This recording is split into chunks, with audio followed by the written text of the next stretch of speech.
عمر رضي الله عنه ayaa shaam u safray baytulmaqdis inuu furayaashiisa la wareegaba u safray. waxaa arki doontaan qofka mu'minka ah markuu ilaahay la keli noqdo isbeddelka ku dhaca taariikhda fiiri cumar waa tusaalunaya waa thaani khulafaa raashidiin wey. abu cubaydata camr ibnu jaraax baa baytulmaqdis furtay. markuu magaalada dul degay iyo waxay dhaheen mafaatiixda magaalada waxaan u dhiibaynaa keliya cumar, qof kale uma dhiibayno. cumar baa magaalada madiine ka soo safray. maxaad u malaynaysaan cumar oo amiir almu'miniin ah oo markaa ciidamadii furus ay muslimiintu jebiyeen oo kuwii ruum ay muslimiintu jebiyeen oo markay muslimiintu ugu awoodda badnaayeen bilowgaas ahaa wakhtigaas soo marta oo shaam u safraya bil meel loo socdo, maxaad ka fakeraysaa ciidan iyo hub iyo diyaargarow iyo wuxuu qaadanayo? waxaa soo baxay cumar oo keliya oo khaadimkiisa ula socdo, wiil dhallinyaro u khidmeeya. neef geel abuu wataa, qamiiskiisu wataa. sahaydiisa ma taqaanaan? wuxuu wataa biyo iyo timir iyo khubus uu saliid uu ku daardaarta buu wataa. magaalada madiinay ka safreen, baytulmaqdis bay u socdaan. wiilkiiba wuxuu ku yihi markay baxeen, hasha marra adaa fuulaya, marra anigaa fuulaya, gaadiid ka dhiganaya, marra waan nasinaynaayo labadeennu waan lugaynaynaa. marka aad hasha fuusho oo anigu aan hoggaaminayo waxaad igu dul akhrinaysaa jus qur'aana, waan kaa dhegaysanayaa. markaan anigu fuulo ood hoggaaminaysana jus qur'aana baan kugu dul akhrinayaa oo aad iga dhegaysanaysaa. way safreen, masaafadii bay safreen. masaafadii markii ay safreen oo baytulmaqdis ay gelayeen, waxaad fiirinaysaa qofka mu'minka markuu dadka la joogo iyo markuu keligii yahay yaa waxaa ka hor yimid quwaaddii iyo madaxdii muslimiinta ee hoggaamiyeyaasha ahaa. ilaa 4 hoggaamiye oo kala daran oo raggii furinta joogay ah oo abu cubayda uu hoggaaminayo. markaas cumar markii magaaladii la soo gelayey yaa waxaa la soo gaaray wakhtigii wiilku uu fuulayey hasha. markaasuu wuxuu yidhi, wiilkaa wuxuu yihi amiirulmu'miniin waa ceeb inaan aniguna hasha saaraado adiguna aad hoggaamiso, dadku ayna arkaan, waa ceeb. adugu hasha fuul, anigana waan kuu hoggaaminayaa si aan la aqal bortokoolka dadka loo arkay inaad ninkii madaxda ahaa tahay. markaasuu cumar wuxuu yidhi, maya, adigaa le wakhtigaagii cadaaladdu waa saase, hasha fuul, sheekada iska daa. isagoo cumar hashii hoggaaminaya yaa waxaa ka hor yimid meel dhiiqe iyo biyo ah. markaasuu intuu kabihii siibay oo gacanta ku qabsaday cumar, isagoo hashii hoggaaminayo wiilkiina saaran yahay buu dhoobadii la dhex jiiray. abu cubaydaa ka hor yimid oo dadka ugu soo hormaray oo faras qurxoon wata. abu cubaydaa marka wuxuu ku yihi, amiir almu'miniin, haadii maqaabkan baa dadka ku qaabilaysaa adoo qamiiskaagii kor u qaaday si uusan kaaga wasakhoobin oo dhiiqadii kaa buuxdo oo kabihii gacanta ku wata. nimanka aan la kulmayno waa nimankii hoggaamiyeyaasha ruum ahaa, waa quwaaddii ciidamadooda, waa nimankii qasiisiinta ahaa weeye oo dahab iyo waxay ku xardhan yihiin koofiyada dahab ah iyo waxay qataa suudo dahabahay wataan, dahab ku xardhan yahay wataan, xariir ah bay wataan. waa niman madharka iyo muuqaalka qiimeeya. faras fiicanna aan kuu dalabno, dharkana iska beddel. cumar wuxuu yidhi, low khayruka qaalahaa, qofaan adig ahayn hadduu dhihi lahaa maanta waxaan ka dhigi lahaa calaamad ay ku cibro qaataan ummadda nebi maxamed. laakiin abu cubayda maadaamaad adiga tahay waxba kuma dhahay.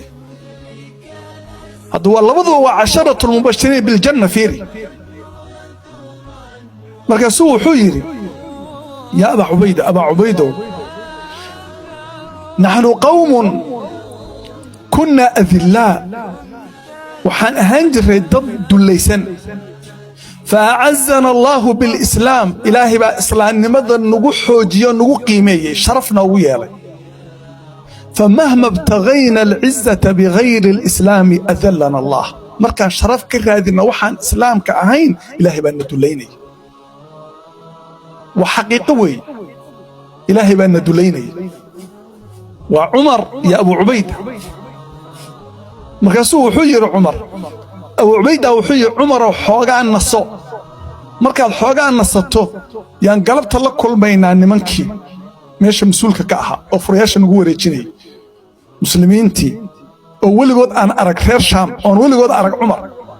iyo yuhuudi deganay dhulka iyo kristankii magaalada haystay saddexdii group baa sugaya Umar inay soo dhaweeyaan markaasuu Abu Ubayda gurigaaga igee si amir mu'min guriga kuma geeynayo Umar wuxuu rabaa inuu arko Abu Ubayda gurigiisa sidoo u egyahay meesha uu ku kale noqdo oo Ilaahay ku caabudo oo uu ku nool yahay sidoo egtahay buu rabaa inuu arko markaasuu may waa geynaysa yaa amir mu'min may iska daa may waa ku geynaysa kaasoo soo waday guriga markuu soo gal wuxuu u yimid guri eber ah waxba ayna oolin barkin lagu fariisto ayuu u soo turo wuxuu yiri barkintan ku fariiso waxa yaala salli lagu tukado iyo barkin lagu fariisto mar la barkado lagu seexdo iyo dambiil rootiga lagu rito iyo buraashad biyaha lagu shubto wax kale ma yaalaan sii Abu Ubayda away alaabtaadi بقول يا أمبا دقنتها سيها شاوي ألابتادي سيا أمير المؤمنين إنما هي أيام قلائل ومع المير نولش أدون مع المير وي وحان لا يهي قولي كلا وألابتا أن أدير صدر ومركي حوغا أن اسكور دوابا قولي أسبا أن أديرها حقيبك يا لا قولي أس حقيت قولي كالي سانيسا هذا وانا قانا دتك إنه قريه وضن كي يا قريه كريستان دتك وين واتقارن هو ينكي عبياشي مركزوي أمير المؤمنين وقبريه وحان هلا وارهر الصلاة بل وحاد كورنتان إنك ما أنت قريه إنه وحا كراست الله يداهيه يالا يبابور تعان وضنه ينولش عن كنا والله يولي إنان على إنه إيد شاقنا إنه مركان إلهي لك للنقضة السيدة أن أنه والله يا عمر رضي الله عنه يا أبو عبيدة وأيقا أنه لبضب الجنة الله بشاريي نرشاد الصيء أهيد بل إصبر برنك وحاده يعني إذا إيمانك إيمانك عمر يا إيمانك أبو عبيدة ورجل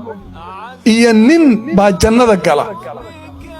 خال الله إلهي ولا خالي النقضي كان يجيبوا إله لك خالي النقضي ففاضت عيناه إنه سائل الميسر نمركو كان يجي النقض القرآن كأخرية أو استاجة أو سجودة أو الله برية أو الله حصى يقف مركو كان يجي النقض مع السيدة إلهي لك كلي النقضة اسم مدبح إيمان كأنه ضعيف وحقيقة أوي إيمانك هدان ربنا إنان حوجنه waxa kaliya oo aan ku adkeyn karo oo iimaankeena uu ku ziyaadi karo waa inaan akhrin qisaska saalixiinta Abu Bakar iyo Umar taariikhdooda akhri 10 mubashirin bil janna taariikhdooda akhri say u noolaayeen Nabi Muhammad sallallahu alayhi wasallam soo noolaa fiiri Quraanka tadabbur huwa alladhi anzala as-sakinata fi qulubil mu'minin ليزدادوا إيمانا مع إيمانهم ولله جنود السماوات والأرض وكان الله عليما حكيما الدون كان أردن إلهي بأسكله لكن إيمانكم كمزي هذا العقد هيسطو يقروح هذا يقرق أدقنته وحكو زيادة سكينة قلبك التي يا آيات القرآن يا ذكرك اللبو كزيادة إيمانكم وحقيقة أوي إن شاء الله خطبتها وحان لما يستردوا أنا مركة لهدان كلمات كاللي جيدين هاي يعني وقت أهله صوت وقت يبقى معنا وحان إذن حسوسين إيمان كان عن كور قبل النبي صلى الله عليه وسلم هو شيء إيمانك إنه ضعيف إلى أنته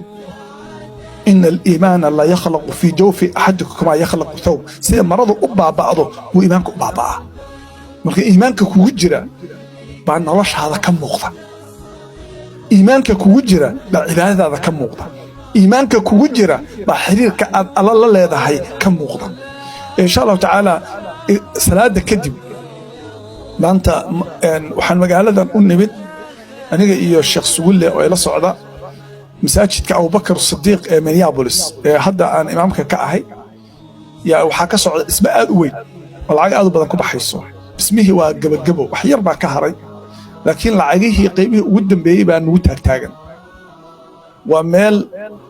qur'aanka lagu baranayo oo ilaahay lagu xusayo oo masaajidka ugu weyn ee Mareykanka ku yaala ee jaaliyaddan ay maamusho Soomaalida awey saad ogtihiin waxaan rabaa marka insha Allah tacaala salaada kadib baan rabaa inaad siisaan 10 daqiiqo ka yar oo aan dadka wax u weydiiyo khudbada ka hor baan rabnay faraysiga inaan samayno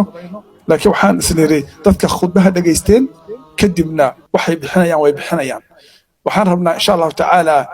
qof walba waxa uu awoodo inuu masaajidka la garab istaaga maanta insha Allah tacaala ilaahina ma dayaco qof wax sadaqaystay waxyaabaha iimaanka daciifiya waxa kamida qofka bakhaylnimada waxyaabaha ziyaadiyana waxa kamida qofka infaaqa uu ilaahay darti u bixiyo sadaqada waxa sadaqa loogu magacaabay waxay ku tustaa iimaanka qofka bixinaya way ku tustaa ربنا آتنا في الدنيا حسنة وفي الآخرة حسنة وقنا عذاب النار اللهم أنت ربنا لا إله إلا أنت خلقتنا نعوذ بك من شر ما صنعنا نبوء لك بنعمتك علينا والنبوء بذنوبنا فاغفر لنا فإنه لا يغفر الذنوب إلا أنت اللهم ردنا إليك مردا جميلا اللهم انصر من قال لا إله إلا الله واجعل كلمتك العليا وكلمة الذين كفروا السفلى اللهم من أراد الإسلام والمسلمين كيدا من شياطين الإنس والجن فاجعل كيده في نحره وخذها أخذ عزيز مقتدر عباد الله إن الله يأمر بالعدل والإحسان وإيتاء ذي القربى وينهى عن الفحشاء والمنكر والبغي يعظكم لعلكم تذكرون وأقيموا الصلاة